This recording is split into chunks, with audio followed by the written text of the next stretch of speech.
నేనండి మీ కేకేని. Welcome back to కేకేతో కమ్మని కబుర్లు. అందరికీ హ్యాపీ వినాయక చవితి అండి. ఈసారి మీరందరూ వినాయక చవితిని ఎలా సెలబ్రేట్ చేసుకున్నారో కామెంట్ సెక్షన్‌లో చెప్పేయండి. మేమైతే ఈసారి వినాయక చవితిని బెంగుళూరు కొత్త రూమ్‌లో అయితే చాలా బాగా సెలబ్రేట్ చేసుకున్నాము. అందరం పొద్దున్నే లేసి, చీరలు కట్టుకొనేసి, వినాయకుడినైతే నేను ఫస్ట్ టైం మట్టితో కానీ, పసుపుతో గానీ, ఇదే నా ఫస్ట్ వినాయకుడినైతే నేను చేశాననమాట. ఎలా వచ్చిందో కామెంట్ సెక్షన్‌లో మీరే చెప్పేయండి. అలానే చక్కగా ప్రసాదాలు ఇది కూడా నేను, ప్రవీణ కలిసి చేశామనమాట. ఇదే మా ఫస్ట్ ప్రసాదం.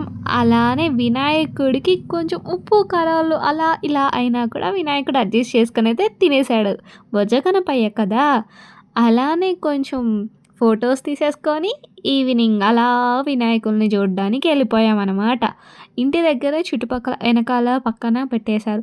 ఇక్కడ మీరు చూసేదైతే మా వెనక వైపు ఉన్న వినాయకుడిని పెట్టారనమాట. చాలా బాగా చేశారు. కానీ అక్కడికి వెళ్ళంగానే అక్కడున్న వాళ్ళు పూజ స్టార్ట్ అవుతుంది ఉండండి అన్నారు.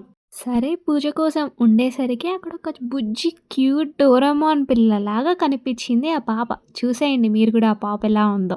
పుట్టపిల్ల తిరుగువే తిరగవే తిరుగువే టపాసులు అట్రాక్ట్ చేస్తుంటాం.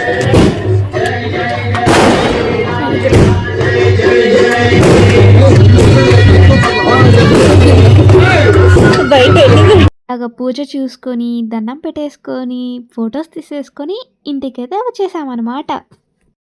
అలా చూసి వెళ్ళిపోతారా? Please do like, share and subscribe to my channel కేకేతో కమ్మని కబుర్లు.